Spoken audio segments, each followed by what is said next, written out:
ഇന്നത്തെ വിഷയം നെല്ലിക്ക. നെല്ലിക്കേനെ പറ്റി മലയാളികൾക്ക് എല്ലാം അറിയാം, ഒരുപാട് സംഗതികൾ അറിയാം. പക്ഷെ ഇന്നത്തെ വീഡിയോ സ്കിപ്പ് ചെയ്യാതെ അവസാനം വരെ കണ്ടു കഴിഞ്ഞാൽ നിങ്ങൾക്ക് അറിയുന്നതിനേക്കാൾ കൂടുതലായിട്ട് ഒരറിവെങ്കിലും കൂടുതലായിട്ട് കിട്ടും. അത് ഗ്യാരണ്ടിയാണ്, ഉറപ്പ് തരുന്നു. ഓക്കെ, അപ്പോൾ വീഡിയോ സ്കിപ്പ് ചെയ്യാതെ അവസാനം വരെ കാണുക. കണ്ടു കഴിഞ്ഞാൽ ലൈക്ക് ചെയ്ത് എല്ലാ ഗ്രൂപ്പുകളിലും ഷെയർ ചെയ്യാനായിട്ട് ഓർമ്മിപ്പിച്ചുകൊണ്ട് നമുക്ക് വീഡിയോ ആരംഭിക്കാം. ഹലോ എവരിവൺ, ഞാൻ ഡോക്ടർ സേവിയർ. പുതിയൊരു വീഡിയോയിലേക്ക് എല്ലാവർക്കും സ്വാഗതം. ഇന്നത്തെ വിഷയം നെല്ലിക്ക. നെല്ലിക്കയ്ക്ക് സംസ്കൃതത്തിലെ ആമലകി എന്നും ധാത്രി എന്നൊക്കെ വിളിക്കും. ഇത് ഒരുപാട് ആയുർവേദ ഔഷധങ്ങളിലെ പ്രധാന ചേരുവയാണ്. പ്രത്യേകിച്ച് നിങ്ങൾക്ക് അറിയാവുന്ന പോലെ ബ്രഹ്മരസായനത്തിലും ച്യവനപ്രാശത്തിലും നീലീവൃങ്ങാതി വെളിച്ചെണ്ണയിലും ത്രിഫലാ ചൂർണത്തിലും ഒക്കെ നെല്ലിക്ക ചേരുന്നുണ്ട്. ഇതിന് ആമലകി അതുപോലെ ധാത്രി ഇത് സംസ്കൃത പദങ്ങളാണ്, സിനോണിംസ് ആണ്, പര്യായ പദങ്ങളാണ്. ഓക്കെ, ബൊട്ടാനിക്കൽ നെയിം എംബ്ലിക്ക ഒഫിഷനാലിസ് എന്നാണ്. ഓക്കെ, അതുപോലെ ഫാമിലി നെയിം യൂഫോർബിയസെ ഫാമിലി. യൂഫോർബിയസെ ഫാമിലിയാണ്. എംബ്ലിക്ക ഒഫിഷനാലിസ് എന്നാണ് ബൊട്ടാനിക്കൽ നെയിം. ആമലകി, ധാത്രി എന്നൊക്കെ സംസ്കൃത പേരുകളാണ്. നമ്മുടെ ആയുർവേദ മരുന്നുകളിലെ ഒരു പ്രധാന ചേരുവയാണ്. ത്രിഫലാ ചൂർണ്ണമൊക്കെ നിങ്ങൾക്ക് അറിയണ്ടാവില്ലേ? ത്രിഫല എന്ന് പറഞ്ഞാൽ കടുക്കയും നെല്ലിക്കയും താന്നിക്കയും സമമായിട്ട് ചേരുന്നതാണ്. ഇതിനെ വരാചൂർണം എന്ന് വിളിക്കുന്നുണ്ട്. ഇതൊരു രസായന ഔഷധമുള്ള ഒരു മെഡിസിൻ ആയിട്ടാണ് ആയുർവേദം പറഞ്ഞിട്ടുള്ളത്. അതായത് നമ്മൾ വയസ്സാകാതെ ചെറുപ്പമായിട്ട് എന്നും അതുപോലെ നിർത്തുന്നതിന് സഹായിക്കുന്ന ഒരു സംഗതിയാണ് ത്രിഫല. രസായന ഔഷധമാണ്, ആന്റി ഏജിങ് എന്നൊക്കെ വിളിക്കാം. അപ്പൊ ഇത് ഓരോരോ അവസ്ഥയിൽ എങ്ങനെയാണ് പ്രയോഗിക്കുന്നത് എന്നാണ് ഇന്ന് വിശദമായിട്ട് പറയുന്നത്. ആദ്യമായിട്ട് നിങ്ങൾക്ക് ഏറ്റവും കൂടുതൽ പോപ്പുലർ ആയിട്ട് അറിയുന്ന ഒരു സംഗതിയല്ലേ നീലീബ്രങ്കാതി വെളിച്ചെണ്ണ. ഇതിന്റെയൊക്കെ നെല്ലിക്ക ഇടിച്ചു പിഴിഞ്ഞ് നീരെടുക്കുന്നുണ്ട്. അതുപോലെ ഉഴിഞ്ഞുള്ളിയും കഞ്ഞുള്ളിയും ഒക്കെ ഉണ്ട്. അപ്പൊ അതിൽ ഈ പച്ച നെല്ലിക്ക നീലീബ്രങ്കാതി വെളിച്ചെണ്ണയിൽ ഒരു പ്രധാന ഘടകമാണ്. അതുപോലെ ബ്രഹ്മരസായനത്തില്, ച്യവനപ്രാശത്തില് നമുക്ക് ഇതിന്റെ തൊലി എടുക്കാം, വേരെടുക്കാം. ഇതൊക്കെ ഔഷധ ഗുണമുണ്ട്. നമ്മൾ കൂടുതലായിട്ടും നെല്ലിക്കയാണ് എടുക്കാറ്. ഓക്കെ, അപ്പൊ ഇനി നമുക്ക് ഇത് സീസണിൽ കണ്ടമാനം കിട്ടും, എന്നാൽ സീസൺ അല്ലാണ്ടാകുമ്പോൾ കിട്ടൂല. അപ്പൊ അങ്ങനെ വരുമ്പോൾ ഇത് ഉണക്കി പൊടിച്ചും സൂക്ഷിക്കാം. അങ്ങനെ നിങ്ങൾക്ക് ഉണക്കി സൂക്ഷിച്ച് പൊടിച്ച് ഉപയോഗിക്കാം. പച്ചനെല്ലിക്കനെ വേണമെന്നില്ല പലപ്പോഴും, മനസ്സിലായോ? ഇനിയിപ്പോ നമുക്ക് ദ്രവദ്രവ്യമായിട്ട് എടുക്കേണ്ട സമയത്ത് കഷായം വെച്ചെടുക്കും, അങ്ങനെ ഉപയോഗിക്കാറുണ്ട് കേട്ടോ. അപ്പൊ നമുക്ക് ഇതിന്റെ ചില ഉപയോഗങ്ങൾ എന്തിനൊക്കെ പ്രധാനമായിട്ട് നിങ്ങൾക്ക് പ്രയോജനപ്പെടാന്ന് പറട്ടെ. നമുക്ക് മൂത്രത്തടവിന് ഉപയോഗിക്കാം, അതുപോലെ അസിഡിറ്റിക്ക് ഉപയോഗിക്കാം, പ്രമേഹത്തിന് ഉപയോഗിക്കാം. കണ്ണിൽ വരുന്ന കൂടുതൽ റേഡിയേഷനൊക്കെ അടിച്ചിട്ട് ഈ മൊബൈലും കമ്പ്യൂട്ടറും കൂടുതലായിട്ട് ഉപയോഗിക്കുന്നു. പ്രത്യേകിച്ച് ഇപ്പോൾ ഓൺലൈൻ ക്ലാസ്സുകളും ടീച്ചേഴ്സിനും ഒക്കെ ഈ കണ്ണിൽ തടസ്സം, കണ്ണിൽ നീര്, കണ്ണ് അടച്ചാൽ തുറക്കില്ല, തുറന്നാൽ അടക്കില്ല എന്നൊക്കെ പറഞ്ഞിട്ട് ധാരാളം പേര് കംപ്ലൈന്റ് പറയുന്നുണ്ടല്ലോ. അപ്പൊ അതൊക്കെ ഈ റേഡിയേഷൻ കൂടുതൽ അടിച്ചിട്ടാണ്. അപ്പൊ അത്തരം അവസ്ഥയിൽ നമുക്കിത് ഉപയോഗിക്കാം. അതുപോലെ പ്രമേഹത്തിന്, അസിഡിറ്റിക്ക്, പിന്നെ നിത്യരസായനമായിട്ട് ഉപയോഗിക്കാം, കോൺസ്റ്റിപ്പേഷൻ ഉപയോഗിക്കാം, ആന്റി ഏജിങ് ആയിട്ട് ഉപയോഗിക്കാം. ഇതൊക്കെ എങ്ങനെയാ ചെയ്യാന്ന് പറഞ്ഞുതരാം. ഓക്കെ, അപ്പൊ ശ്രദ്ധിച്ച് കേൾക്കുക. ബൊട്ടാനിക്കൽ രൂക്ഷ ഗുണമാണ്, ശീതവീര്യമാണ്, മധുര വിഭാഗമാണ്, മധുരരസമാണ്, അതുപോലെ തന്നെ അമ്ലരസവും തിക്തരസവും കഷായ രസവും അടങ്ങിയിരിക്കുന്നു. ഇതാണ് ഇതിന്റെ ആയുർവേദ പ്രോപ്പർട്ടീസ്. മനസ്സിലായല്ലോ? എന്തെങ്കിലും സംശയം ഉണ്ടെങ്കിൽ ആവർത്തിച്ച് ഒന്നുകൂടെ കിട്ടി കഴിഞ്ഞാൽ ക്ലിയർ ആവും. ഓൾറൈറ്റ്, അപ്പൊ നമുക്ക് അടുത്ത പാർട്ടിലേക്ക് കിടക്കാം. അതായത് ഇത് എങ്ങനെയൊക്കെ ഉപയോഗിക്കാൻ നോക്കാം. അപ്പൊ ഇതിന്റെ വേരും തൊലിയും ഫലവുമാണ് കൂടുതലായിട്ട് ഉപയോഗിക്കുന്നത്. അപ്പോൾ ഫലം നമ്മൾ ഉണക്കി പൊടിച്ചും ഉപയോഗിക്കാറുണ്ടെന്ന് പറഞ്ഞല്ലോ. അപ്പോൾ ബ്രഹ്മരസായനം, ച്യവനപ്രാശം ഇതൊക്കെ തയ്യാറാക്കാനായിട്ട് ആയുർവേദ മരുന്നുകൾ ഇത് വളരെ കോമൺ ആണ്. ത്രിഫലാ ചൂർണം ഇത് നമ്മൾ കോൺസ്റ്റിപ്പേഷനായിട്ട് ഉപയോഗിക്കും. അതാണ് നിങ്ങൾക്ക് പലർക്കും അറിയാം. മലബന്ധത്തിന് ഉപയോഗിക്കും. വരാചൂർണം എന്നുള്ള പേരിൽ ലഭിക്കുന്നുണ്ട്. ഇത് ഒരു രസായന ഔഷധ. രസായനമായിട്ട് എങ്ങനെയാണ് പ്രയോഗിക്കാന്ന് പറയാം.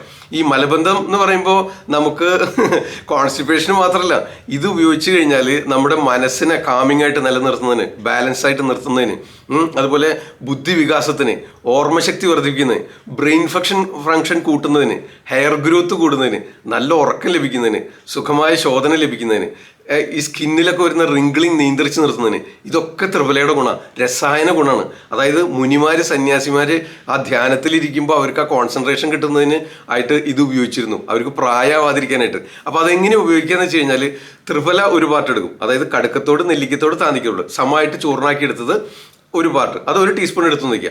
അപ്പോൾ അതിലേക്ക് 1 ടീസ്പൂൺ നെയ്യും കൂടെ ചേർക്കും. കടുക്കത്തോട് നെല്ലിക്കത്തോട് താന്നിക്കത്തോട് സമമായിട്ട് പൊടിച്ചെടുത്ത ചൂർണം 1 ടീസ്പൂൺ, അതിലേക്ക് 1 ടീസ്പൂൺ നെയ്യ്, അതിൻ്റെ കൂടെ 2 ടീസ്പൂൺ തേനും കൂടെ ചേർത്ത് ചാലിക്കും. അതെന്തുകൊണ്ടാണെന്നറിയോ? നെയ്യും തേനും ഒരിക്കലും സമ അളവിൽ എടുത്തുകൂടാ. അങ്ങനെ എടുത്തു കഴിഞ്ഞാൽ അത് വിരുദ്ധാഹാരത്തിൽ വിരുദ്ധമാണെന്ന് ആചാര്യന്മാർ പറഞ്ഞു വെച്ചിട്ടുണ്ട്. അപ്പോൾ കടുക്കത്തോട് നെല്ലിക്കത്തോട് താന്നിക്കത്തോട് സമമായിട്ട് പൊടിച്ചെടുത്തത് 1 ടീസ്പൂണിന് 1 ടീസ്പൂൺ നെയ്യ്, നല്ല പശു നെയ്യ്, അതിലേക്ക് 2 ടീസ്പൂൺ തേനും ചേർത്ത് നന്നായിട്ട് ചാലിച്ചിട്ട് ദിവസേന നിത്യേന അതിരാവിലെ വെറും വയറ്റിൽ സേവിക്കാമെങ്കിൽ നിങ്ങൾക്ക് ആന്റി ഏജിങ് ആണ്, രസായന ഗുണമുണ്ട്. നിങ്ങളുടെ ശോധന ശരിയാവുന്നതിന്, ദഹനം ശരിയാവുന്നതിന്, ബുദ്ധിവികാസം ഉണ്ടാകുന്നതിന്, ഈ ത്വക്കിന് ചുളിവുകൾ വരാതിരിക്കുന്നതിന്, ബ്രെയിൻ ഫംഗ്ഷൻ കൂട്ടുന്നതിനൊക്കെ സഹായിക്കും. വയസ്സാവില്ല എന്നാണ് പറയുന്നത്. അല്ലാതെ ഇത് കോൺസ്റ്റിപ്പേഷനോ മലബന്ധത്തിനോ മാത്രമായിട്ട് ഉപയോഗിക്കുന്നില്ല. നമുക്ക് നെയ്യൊക്കെ ഉള്ളതുകൊണ്ട് സ്നിഗ്ധത ശരീരത്തിൽ വരുന്നതുകൊണ്ടും തേൻ ചേർത്ത് ഉപയോഗിക്കുമ്പോൾ ശരീരത്തിൽ നന്നായിട്ട് ആഗിരണം ചെയ്യുന്നതുകൊണ്ടും സുഖശോധന ലഭിക്കുന്നതിന് സഹായകമാകുന്നുണ്ട്. ഒപ്പം തന്നെ മറ്റൊരു ഗുണം ത്രിഫല മാത്രമായിട്ട് നെയ്യും തേനും ചേർക്കാതെ ത്രിഫല ചോർണം അല്ലെങ്കിൽ വരാചൂർണം ചൂടുവെള്ളത്തിൽ പതിവായിട്ട് കലക്കി സേവിക്കാമെങ്കിൽ പ്രമേഹം നിയന്ത്രിച്ച് നിർത്തുന്നതിന് സാധിക്കും.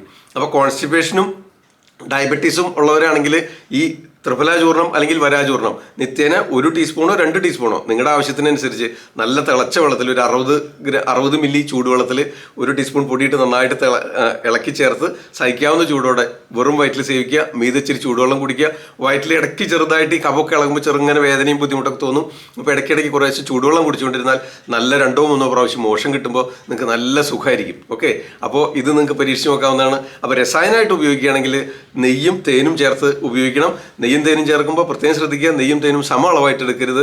നെയ്യിൻ്റെ ഇരട്ടി തേനെടുക്കണം. മനസ്സിലായോ?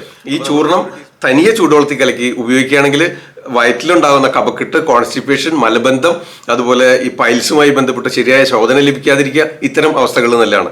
ഇനി നീലിബൃങ്കാതി വെളിച്ചെണ്ണയിൽ ഇത് ഒരു പ്രധാന കണ്ടന്റാണ്. അതുകൊണ്ട് തന്നെ നീലിബൃങ്കാതി വെളിച്ചെണ്ണ ധാരയ്ക്കൊക്കെ ഉപയോഗിക്കും. മുടി വളരുന്നതിന് സഹായിക്കും. ഓർമ്മശക്തി കൂടുന്നതിന്, അതുപോലെ നമ്മുടെ ബ്രെയിൻ ഫംഗ്ഷൻ കൂടുന്നതിന്, ഈ ബ്രെയിൻ സെൽ ഡീജനറേഷൻ അത്തരം സംഗതികൾ നിയന്ത്രിച്ച് നിർത്തുന്നതിന് എല്ലാം ഈ നീലിബൃങ്കാതി വെളിച്ചെണ്ണ സഹായിക്കുന്നുണ്ട്. അതുപോലെ തന്നെയാണ് നമ്മുടെ ചവനപ്രാശത്തിൽ നെല്ലിക്ക പ്രധാന ഘടകമാണ്, പ്രധാന ചേരുവയാണെന്ന് നിങ്ങൾക്ക് എല്ലാവർക്കും അറിയാം. അത് ഇതുപോലെ ആൻറ്റി ഏജിങ് ആണ്, രസായന ഔഷധമാണ്. ഏതെങ്കിലും പ്രത്യേക രോഗാവസ്ഥകൾ ചികിത്സ സ്വീകരിച്ച് ആ ചികിത്സ കൊണ്ടുണ്ടായിട്ടുള്ള ശരീരത്തിന് വന്നിട്ടുള്ള ക്ഷീണം ഇല്ലാതാക്കുന്നതിന് ചവനപ്രാശം ഉപയോഗിക്കാം.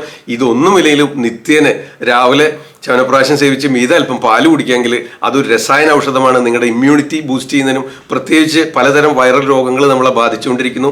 പലതരം ഇമ്പ്യൂരിറ്റീസ്, കണ്ടാമിനേഷൻ, പൊല്യൂഷൻ നമ്മളെ ബാധിച്ചുകൊണ്ടിരിക്കുമ്പോൾ ഫുഡിലൂടെയും പെസ്റ്റിസൈഡ്സും ഫെർട്ടിലൈസേഴ്സും ഒക്കെ വഴി നമ്മുടെ ശരീരം ശുദ്ധമല്ലാതിരിക്കുന്ന ഈ അവസ്ഥ മാറ്റി ശരീരത്തെ വിശുദ്ധീകരിക്കുന്നതിന്, രക്തശുദ്ധി വരുത്തുന്നതിന് ഒക്കെ ഈ നെല്ലിക്ക ധാരാളം ചേർന്നിട്ടുള്ള ചവനപ്രാശം നല്ലതാണ്. ചവനപ്രാശത്തെ പറ്റിയുള്ള വീഡിയോകൾ നമ്മൾ മുമ്പ് ചെയ്തിട്ടുണ്ട്.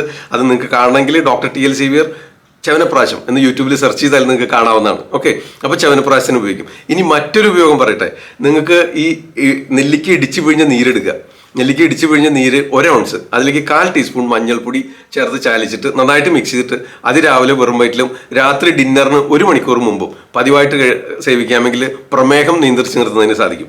അതായത് 1 ഔൺസ് നെല്ലിക്ക ഇടിച്ചു പിഴിഞ്ഞ നീര്, അതിലേക്ക് 1/4 ടീസ്പൂൺ മഞ്ഞളുടെ പൊടി നന്നായിട്ട് മിക്സ് ചെയ്തിട്ട് രാവിലെ വെറും വയറ്റിൽ കഴിക്കണം. ഇതേപോലെ തന്നെ രാത്രി ഡിന്നറിന് 1 മണിക്കൂർ മുൻപ് സേവിക്കുക. ഇങ്ങനെ പതിവായിട്ട് സേവിച്ചാൽ പ്രമേഹം നിയന്ത്രിച്ച് നിർത്തുന്നതിന് സഹായിക്കും. ഹൈ ഡയബറ്റിക് ആണ്, 1000-400 ഒക്കെ ഉണ്ട്, 2-3 തരം ഇൻസുലിനൊക്കെ എടുക്കുന്നവരൊക്കെ ആണെങ്കിൽ സാധിക്കില്ല. എന്നിരുന്നാൽ പോലും അവർക്കത് കുറയ്ക്കുന്നതിന് സഹായിക്കും.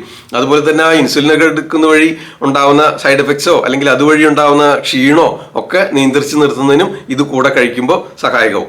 പക്ഷേ ഇത് തുടങ്ങിക്കഴിയുമ്പോൾ ഷുഗർ ടാപ്പർ വരുന്നതിനനുസരിച്ച് നിങ്ങളുടെ ഇൻസുലിൻ്റെ ഡോസേജ് കുറച്ച് കൊണ്ടുവരണം. ഓക്കെ, അത് പ്രത്യേകം ശ്രദ്ധിക്കണം. ഓക്കെ, ഇനി നമുക്ക് അസിഡിറ്റിക്ക് എങ്ങനെ ഉപയോഗിക്കാൻ നോക്കാം. അസിഡിറ്റിക്ക് ഉപയോഗിക്കാനായിട്ട് ഇത് ഇടിച്ചു പിഴിഞ്ഞ നീര്, നെല്ലിക്ക ഒരു 2-3 നെല്ലിക്ക എടുത്ത് നന്നായിട്ട് ഇടിച്ചു പിഴിഞ്ഞ്, ചെറിയ മോട്ടറും പെസലും കരിങ്കലിൻ്റെ കിട്ടുമ്പോൾ അതിലിടിച്ച് ആ കുരു കളഞ്ഞിട്ട് ഇടിച്ചു പിഴിഞ്ഞ നീരങ്ങോട്ട് എടുക്കുക. അതിലേക്ക് സ്വല്പം പാലും കൂടെ ചേർക്കുക. എന്നിട്ട് നന്നായിട്ട് അങ്ങോട്ട് അരയ്ക്കുക. ആ നീര് നെല്ലിക്ക ചണ്ടി കളയണമെന്നില്ല. ആ നെല്ലിക്ക നന്നായിട്ട് അരച്ചെടുത്തിട്ട് അല്ലെങ്കിൽ സ്വല്പം പാലും കൂടെ ചേർത്ത് അരച്ചെടുത്തിട്ട് കൽക്കമായിട്ട് കഴിച്ചോ. 1 ടേബിൾ സ്പൂൺ എന്നും രാവിലെ വെറും വയറ്റിലും ഇതേപോലെ രാത്രി ഭക്ഷണത്തിന് മുമ്പ് പതിവായിട്ട് സേവിക്കുക. അസിഡിറ്റി നിയന്ത്രിച്ച് നിർത്തുന്നതിന് സാധിക്കും ഒട്ടുമിക്കവർക്കും. പക്ഷെ ചിലർക്ക് ഈ പാല് ചെല്ലുമ്പോൾ പ്രശ്നമാണ്. അങ്ങനെയുള്ളവർക്ക് ഇത് കഴിച്ചിട്ട് കാര്യമില്ല. ഓക്കെ, ഇനി മറ്റൊരു ഉപയോഗം പറയാം. അതായത് നമുക്ക് ഈ കുട്ടികൾക്കൊക്കെ പ്രത്യേകിച്ച് മൂത്രം പോവാതെ, അതുപോലെ പ്രായമായിരിക്കും ഈ പ്രോസ്റ്റേറ്റ് കണ്ടീഷനിലൊക്കെ മൂത്രം ഒരു ബ്ലോക്ക്, ഒരു തടവ്, അത് ഫ്രീ ഫ്ലോ കിട്ടില്ല. അത്തരം അവസ്ഥയിൽ എന്ത് ചെയ്യാന്നറിയോ? ഈ പച്ചനെല്ലിക്ക അങ്ങോട്ട് അരയ്ക്കുക. നന്നായിട്ട് പേസ്റ്റ് പോലെ അരച്ചിട്ട് അടി വയറ്റിൽ അങ്ങോട്ട് പുരട്ടി കൊടുത്താൽ മൂത്രമൊക്കെ അങ്ങോട്ട് പ്രവർത്തിക്കുന്നതിന് സഹായകവും. അപ്പം അങ്ങനെ മൂത്രളമാണ്. അപ്പൊ എന്തൊക്കെ ഗുണങ്ങളല്ലേ മലബന്ധത്തിന്, മൂത്രളം ഡയൂറിറ്റിക് ആയിട്ട് ആക്ഷൻ, പിന്നെ അതുപോലെ ഈ കോൺസ്റ്റിപ്പേഷൻ മലബന്ധം പറഞ്ഞില്ലേ, പിന്നെ ഡയബറ്റീസിന്, അതുപോലെ അസിഡിറ്റിക്ക്, ബുദ്ധിവികാസത്തിന്, ഓർമ്മശക്തി കൂടുന്നതിന്, ആന്റി ഏജിങ്ങിന്. ഇനി വേറെ സംഗതി പറഞ്ഞുതരാം. ഉണക്കനെല്ലിക്ക ചതച്ചിട്ട് വെള്ളം തിളപ്പിച്ച് കുളിക്കുക. കുളിക്കാനുള്ള വെള്ളത്തിൽ ഒരു പിടി ഉണക്ക നെല്ലിക്ക ഇട്ടിട്ട് അങ്ങോട്ട് നല്ലപോലെ തിളപ്പിക്കുക. അത് ആ നെല്ലിക്ക വെന്ത് കഴിയുമ്പോൾ ആ വെള്ളം സഹിക്കാവുന്ന ചൂടോടെ അത് വീഴ്ത്തി നിത്യേന കുളിക്കാമെങ്കിൽ ഒരു ദിവസം, ഒരാഴ്ച, ഒരു മാസം ഒന്നും പോരാട്ടോ, നിങ്ങളുടെ ജീവിതത്തിന്റെ ഭാഗമായിട്ട് കൃത്യമായിട്ട് നിത്യേന ശീലിക്കാമെങ്കിൽ നിങ്ങളുടെ സ്കിന്നിന് വരുന്ന റിങ്കിളിങ് നിയന്ത്രിച്ച് നിർത്തുന്നതിന് സഹായിക്കും. ആന്റി ഏജിംഗ് മുന്നേ പറഞ്ഞല്ലോ. അപ്പോൾ സ്കിന്നിന് നല്ല തിളക്കുണ്ടാവും, നല്ല ഊർജ്ജവും ഉന്മേഷവും ഒക്കെ ഉണ്ടാവും. സ്കിന്നിൻ്റെ ഒരു ഗ്ലോ പ്രത്യേകം നിങ്ങൾക്ക് തിരിച്ചറിയാം വർഷങ്ങളോളം സ്ഥിരമായിട്ട് ഉപയോഗിക്കുന്ന ശീലമാക്കിയാൽ. ഓക്കെ, കുറച്ച് ദിവസം ഉപയോഗിച്ച് കഴിഞ്ഞിട്ട് തിളക്കം വന്നില്ല എന്ന് പറഞ്ഞ് എന്നോട് ആരും പരാതി പറയണ്ട കേട്ടോ. അപ്പോൾ അത് നിത്യേന ശീലിക്കാമെങ്കിൽ അങ്ങനെയുള്ള ഗുണവും ഇതിനുണ്ട്. നെല്ലിക്ക നിങ്ങൾക്ക് എല്ലാവർക്കും അറിയാവുന്നതാണ്, നമ്മുടെ നാട്ടിൽ സുലഭമായിട്ട് കാണുന്നതാണ്. അതിൻ്റെ ഫോട്ടോ ഒന്നും പ്രത്യേകം കാണിക്കാൻ ഞാൻ ഉദ്ദേശിച്ചിട്ടില്ല, നിങ്ങൾക്ക് എല്ലാവർക്കും അറിയാവുന്നതാണ്. പക്ഷെ ഇപ്പോൾ കുഞ്ഞു നെല്ലിക്കയും വലിയ നെല്ലിക്കയും അതിനേക്കാളും വലിയ നെല്ലിക്കൊക്കെ മാർക്കറ്റിൽ കിട്ടുന്നുണ്ട്. അതിനെപ്പറ്റിയൊന്നും ഞാൻ പറയുന്നില്ല, നിങ്ങൾക്ക് കിട്ടാവുന്നത് വാങ്ങി ഉപയോഗിക്കുക, അത്ര ഇപ്പോൾ നിവൃത്തിയുള്ളൂ. ഓക്കെ, അപ്പോൾ നെല്ലിക്ക ഇങ്ങനെ ഒരു രസായന ഔഷധമുണ്ട്. ഇനി പ്രത്യേകിച്ച് അതുപോലെ തന്നെ കണ്ണ് ഡ്രൈ ആവില്ലേ, ഈ മൊബൈൽ സ്ക്രീനിൽ നിന്ന് അതുപോലെ കമ്പ്യൂട്ടർ സ്ക്രീനിൽ നിന്നൊക്കെ റേഡിയേഷൻ അടിച്ചിട്ട് കണ്ണിന് ഡ്രൈനെസ് അനുഭവപ്പെടുക, അതുപോലെ കണ്ണ് അടയ്ക്കാൻ ബുദ്ധിമുട്ട്, തുറക്കാൻ ബുദ്ധിമുട്ട്, കണ്ണെപ്പോഴും പീള കിട്ടുക, ചുവന്നിരിക്കുക, ഇത്തരം കണ്ടീഷൻസ് വരുന്നില്ലേ. അപ്പോൾ നമ്മൾ എന്താ ചെയ്യേണ്ടത് വെച്ച് കഴിഞ്ഞാൽ ഇടിച്ച് പിഴിഞ്ഞ് നീരെടുക്കുക. നെല്ലിക്ക കുരു കളഞ്ഞിട്ട് ഇടിച്ച് പിഴിഞ്ഞ് നീരെടുത്തിട്ട് നന്നായിട്ട് അരിക്കുക. ആവർത്തിച്ച് 1-2 വട്ടം ആവർത്തിച്ച് അരിച്ചെടുത്തിട്ട് അത് കണ്ണിൽ ധാര കോരുന്നത് ഈ കണ്ണിൽ വരുന്ന നിറവ്യത്യാസവും അതുപോലെ ചെങ്കണ്ണിനും ഒക്കെ നല്ലതാണ്. കണ്ണിൽ പീള കിട്ടുക, കണ്ണിൽ ആ സ്ട്രെയിൻ വന്നിട്ട് പോളയിലൊക്കെ നീര് വരിക, ഇത്തരം കണ്ണിനുണ്ടാകുന്ന എല്ലാ രോഗാവസ്ഥകളും എന്താ വെച്ചാൽ ഇത് ത്രിദോഷകരമാണ് ഈ സംഭവം. അപ്പോൾ അതുകൊണ്ട് നന്നായിട്ട് അരിച്ചെടുക്കണം എന്ന് വീണ്ടും വീണ്ടും ഓർമ്മിപ്പിക്കുകയാണ് കേട്ടോ. നന്നായിട്ട് 1-2 ആവർത്തി അരിച്ചെടുത്തതിന് ശേഷം കണ്ണിൽ ധാര കോരുന്നത് കണ്ണിൽ വരുന്ന എല്ലാ രോഗാവസ്ഥകൾക്കും, നീർക്കെട്ട്, ആ പീള കൂടുതലായിട്ട് കിട്ടുക, അതുപോലെ ഡ്രൈനെസ് അനുഭവപ്പെടുക, ഇത്തരം അവസ്ഥകൾ ഗുണം ചെയ്യും. ഇതിൽ വൈറ്റമിൻ സിയും പെക്റ്റിൻ എന്ന് പറയുന്ന കണ്ടന്റും വൈറ്റമിൻ ബി കോംപ്ലക്സും പ്രോട്ടീനും സെല്ലുലോസും ഒക്കെ അടങ്ങിയിട്ടുണ്ട്. അതുപോലെ കാൽസ്യം അടങ്ങിയിട്ടുണ്ട്. ഇനി പ്രത്യേകിച്ച് ഒരു പാർട്ട് പ്രത്യേകം ഇവിടെ പറയാനുണ്ട്. അതായത് ഇത് മുഴുവൻ അങ്ങോട്ട് കേട്ട് കഴിഞ്ഞാൽ ഒട്ടനെ തന്നെ ചിലർക്ക് അപൂർവം ലക്ഷത്തിലൊരാൾ എന്നൊക്കെ പറയില്ല, അപൂർവ വ്യക്തികളാണ്. അവർക്ക് ഇങ്ങനെ അതങ്ങോട്ട് കേട്ട് കഴിയുമ്പോഴേക്കും ഇത് കഴിച്ചാൽ ഒരു ചോദ്യം ഇങ്ങോട്ട് വരും അവർക്ക്. അപ്പൊ അങ്ങനെ ആ ചോദ്യം വരുന്നുണ്ടെങ്കിൽ നിങ്ങൾ ആ ചോദ്യം എന്താന്ന് പറഞ്ഞുതരാം. ആ ചോദ്യം നിങ്ങളുടെ മനസ്സിൽ നിന്ന് അങ്ങോട്ട് പുറപ്പെടുന്നുണ്ടെങ്കിൽ അത് ആരോടും ചോദിക്കാൻ നിൽക്കണ്ട. ഒരു പൊടിക്കൈ ഞാൻ പറഞ്ഞുതരാം. എന്ന് വെച്ചാൽ അത് ചോദിച്ചിട്ട് ഉത്തരം പറയുന്ന ഒരു സത്യം പറയുന്നത് നിങ്ങൾക്ക് ഉറപ്പൊന്നുമില്ല, നിങ്ങൾക്ക് അതും വിശ്വസിക്കാൻ പറ്റില്ല. അപ്പൊ അതുകൊണ്ട് ആ ചോദ്യം നിങ്ങൾ ചോദിക്കേണ്ട. എന്താണെന്നറിയോ, സൈഡ് എഫക്റ്റ് ഉണ്ടോന്ന്. ആയുർവേദ മരുന്ന് കഴിക്കുമ്പോൾ അല്ലെങ്കിൽ നെല്ലിക്ക കഴിക്കുമ്പോൾ സൈഡ് എഫക്റ്റ് ഉണ്ടോ, അങ്ങനെ ഒരു ചോദ്യം നിങ്ങൾ വരുന്നുണ്ടെങ്കിൽ അത് ചോദിക്കേണ്ട. അതുകൊണ്ട് ചില കാര്യങ്ങൾ ഞാൻ പറഞ്ഞുതരാം. എന്താണെന്ന് വെച്ച് കഴിഞ്ഞാൽ ഇങ്ങനെ ഒരു ചോദ്യം വരുന്നവർക്ക് മനസ്സിൽ വരുന്നുണ്ടെങ്കിൽ അത് വരാത്തവരപേക്ഷിച്ച് ഇപ്പോൾ ഒരു അസുഖത്തിന് നിങ്ങളൊരു മരുന്ന് കഴിക്കുന്നു. അപ്പൊ അത് എല്ലാം പരീക്ഷിച്ച് പരാജയപ്പെട്ട് കൃത്യതയോടെ എങ്ങനെയെങ്കിലും രക്ഷപ്പെട്ടാൽ വിചാരിച്ച് കൃത്യമായിട്ട് മരുന്ന് കഴിക്കുന്നവർക്കൊരു 90-95% റിലീഫ് അതുകൊണ്ട് കിട്ടുമെങ്കിൽ ഈ സംശയം വന്നിട്ടുള്ളവർക്ക് ആദ്യം അങ്ങോട്ട് തുടങ്ങുമ്പോൾ ഒരു 30% റിലീഫ് കിട്ടും. പിന്നെ അതിനപ്പുറമില്ല. എൻ്റെ 27 കൊല്ലത്തെ എക്സ്പീരിയൻസ് കൊണ്ടാണ് പറയുന്നത്. ഓക്കെ, പിന്നെ ആ സ്റ്റേജിൽ നിന്ന് അവർക്ക് ഇമ്പ്രൂവ്മെന്റ് കിട്ടില്ല. അതെന്തുകൊണ്ട് ഈ സംശയം വരുന്നുണ്ടാ. അപ്പൊ അങ്ങനെ ആ സംശയം വരുന്നുണ്ടെങ്കിൽ നിങ്ങൾ അത് ചോദിക്കാനും വേണ്ട, നിങ്ങളിത് ഉപയോഗിക്കും വേണ്ട. ഇത് ഭയങ്കര പാടാന്ന്, ഇടിച്ച് പിഴിഞ്ഞ് നീരെടുത്ത് കയ്പ്പ്, നിങ്ങൾക്ക് അതിന്റെ ഗുണം കിട്ടില്ല. അതുകൊണ്ട് നിങ്ങൾ വേറെ പുണ്യപ്രവൃത്തി ചെയ്യണം. എന്താ വെച്ച് കഴിഞ്ഞാൽ ഇത് ശരിയായിട്ട് ആഗ്രഹിച്ച് ആവശ്യമുള്ള ഒരു മനുഷ്യന് കിട്ടുന്നത് ഇല്ലാണ്ടാക്കണം. എന്താ വെച്ചാൽ ഇതൊക്കെ വംശനാശം വന്നുകൊണ്ടിരിക്കുന്ന, അവൈലബിൾ അല്ലാതെ ആയിക്കൊണ്ടിരിക്കുന്ന ഒരു സംഗതിയാണ്. അപ്പൊ നിങ്ങൾക്ക് ഇത് ആവശ്യമില്ലാണ്ട് സംശയിച്ചത് കഴിച്ച് പക്ഷെ വളരെയധികം അത്യാവശ്യമുള്ള ഉപകാരപ്പെടുന്ന ഒരു വ്യക്തിക്ക് അത് കിട്ടാതെ വരികയാണ്. അപ്പോൾ അതങ്ങനെ ആവശ്യമില്ലാത്തവർ കഴിക്കേണ്ടത്. നിങ്ങൾക്ക് വളരെ നല്ലത്. നമുക്ക് ഒരുപാട് മൾട്ടി വൈറ്റമിനുകൾ, ആന്റാസിഡുകൾ, അതുപോലെ ആന്റിബയോട്ടിക്കുകൾ, ആന്റി ഹിസ്റ്റമിനുകൾ, അങ്ങനെ ഒരുപാട് ആന്റി ഇങ്ങനെ റെഡി ആയിട്ട് നിൽക്കണം. അത് ചെന്നിങ്ങനെ ആയിട്ട് വീഴുന്നാക്കണം എന്ന സൗണ്ട് കേൾക്കുമ്പോൾ തന്നെ അസുഖം മാറുന്ന തരം ഗുളികകളുണ്ട്. നിങ്ങൾ അത് ഉപയോഗിച്ചാൽ മതി. നിങ്ങൾക്ക് അതാണ് കൂടുതൽ അനുയോജ്യം. അപ്പോൾ ഇത് കഴിക്കുമ്പോൾ സൈഡ് എഫക്റ്റ് വരുന്നുണ്ടോ എന്നാൽ അതൊരാളോട് ചോദിച്ചിട്ട് നിങ്ങൾ തൃപ്തി വരുത്തണ്ട. എന്ന് വെച്ചാൽ ആള് നുണ പറഞ്ഞാണെങ്കിലോ നിങ്ങൾക്ക് വിശ്വസിക്കാൻ പറ്റില്ല.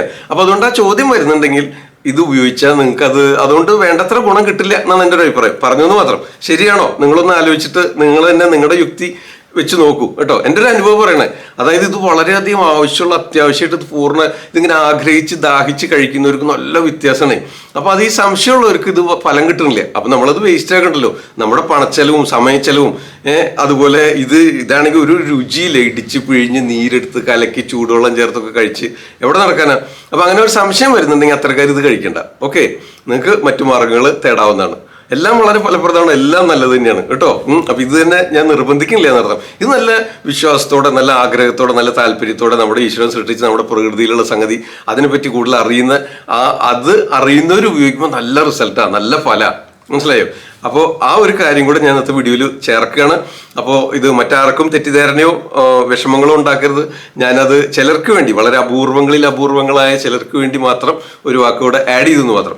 നിങ്ങൾ കൂടുതൽ പേർക്കും ഇത് എൻ്റെ ആരാധകരാണ്, ഈ വീഡിയോ ഇഷ്ടമാവുന്നുണ്ട്, നിങ്ങൾ എല്ലാവർക്കും ഷെയർ ചെയ്യുന്നുണ്ട്, അതിന് വളരെ നന്ദി പറയുന്നു. നിങ്ങൾ ഒരുപാട് പേര് ചാനൽ സബ്സ്ക്രൈബ് ചെയ്യുന്നു. അപ്പോളേ പറയാൻ മറന്നു, അപ്പോൾ ഈ വീഡിയോ കാണുമ്പോൾ ഈ ചാനൽ ആദ്യമായിട്ട് കാണുന്നവർ ആരെങ്കിലും ഈ വീഡിയോ കാണുന്നുണ്ടെങ്കിൽ താഴെയുള്ള റെഡ് ബട്ടണിൽ സബ്സ്ക്രൈബ് ബട്ടൺ പ്രസ് ചെയ്യുക, തൊട്ടടുത്തുള്ള ബെല്ലൈക്കൺ ഓൾ നോട്ടിഫിക്കേഷൻ എനേബിൾ ചെയ്യുക. അപ്പോൾ നമ്മൾ ഡെയിലി രാത്രി ഇപ്പോൾ 9 മണിക്ക് വീഡിയോ പോസ്റ്റ് ചെയ്യുമ്പോൾ അതിൻ്റെ നോട്ടിഫിക്കേഷൻ നിങ്ങൾക്ക് വരും.